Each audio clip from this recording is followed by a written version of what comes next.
श्री कृष्ण कहते हैं किसी भी चीज को समझने के लिए सबसे पहले मन को शांत रखना चाहिए और फिर काम पर ध्यान देना चाहिए, क्योंकि हम मन से ही प्रश्न खोज लेते हैं और मन में ही जवाब देकर बैठ जाते हैं। भगवत गीता में भगवान श्री कृष्ण कहते हैं, मन का बेचैन होना उसका स्वभाव है। हमारे मन को लगता है कि अगर वह अलग अलग बातों के बारे में सोचता रहेगा तो हमें आने वाली हर मुश्किल और मुसीबत से बचा लेगा, पर ऐसा होता नहीं है।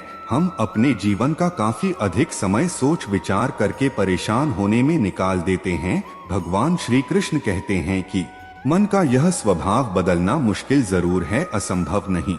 आप एक बात बताइए, क्या आप कौए को कह सकते हैं कि वो काव काव की आवाज ना करे, या फिर क्या आप किसी मेंढक को कह सकते हैं कि वह पानी देखते ही ऊंची छलांग ना मारे? हमारे मन का भी कुछ ऐसा ही है। जीवन में कुछ भी होता है, अच्छा या बुरा, हमारा मन उस पर काव काव काव करने लगता है।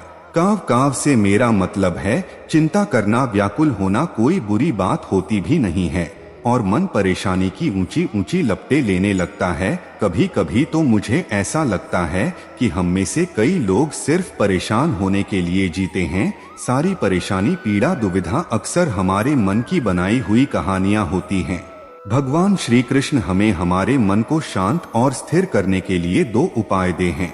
पहला, ध्यान लगाना या मेडिटेट करना। दूसरा, वैराग्य भाव सीखना। अब ध्यान या मेडिटेशन शब्द सुनते ही आप में से कई लोग कहेंगे कि आप आंख बंद कर सांसें अंदर बाहर नहीं ले सकते। यहाँ हम सब गलती कर बैठते हैं। मेडिटेशन या ध्यान का मतलब सिर्फ आंख बंद कर बैठना नहीं होता। मेडिटेशन का मतलब होता है अपना पूरा ध्यान किसी चीज पर लगाना और उसे हटने नहीं देना। अगर आप रोटी बना रहे हैं तो सिर्फ उस बात पर ध्यान दीजिए। अगर आप पिक्चर देख रहे हैं तो अपना पूरा ध्यान पिक्चर पर लगाएं। यह मत सोचिए कि पिक्चर देखकर आप अपना कितना वक्त बर्बाद कर रहे हैं। जब आप जीवन के हर छोटे बड़े काम को पूरे ध्यान से करते हैं तो आपका जीवन ही एक मेडिटेशन बन जाता है। ऐसे जीवन में शांति, स्थिरता, साहस और सफलता का होना अनिवार्य है।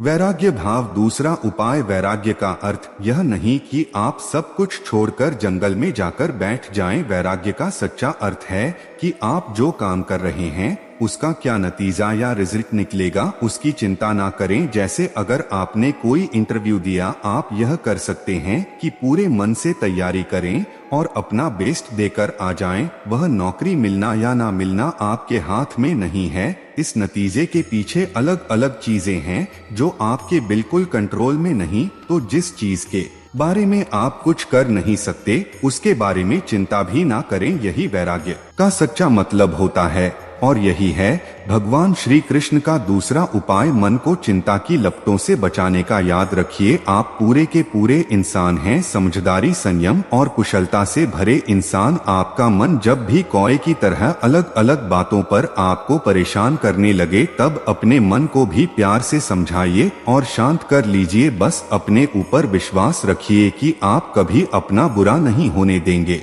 भगवान श्री कृष्ण के बताए हुए उपदेशों का कौन कौन पालन कर रहा है, कमेंट में जरूर बताएं और अपनी जिंदगी में बदलाव लाने के लिए चैनल को सब्सक्राइब कर लें। जय श्री कृष्ण।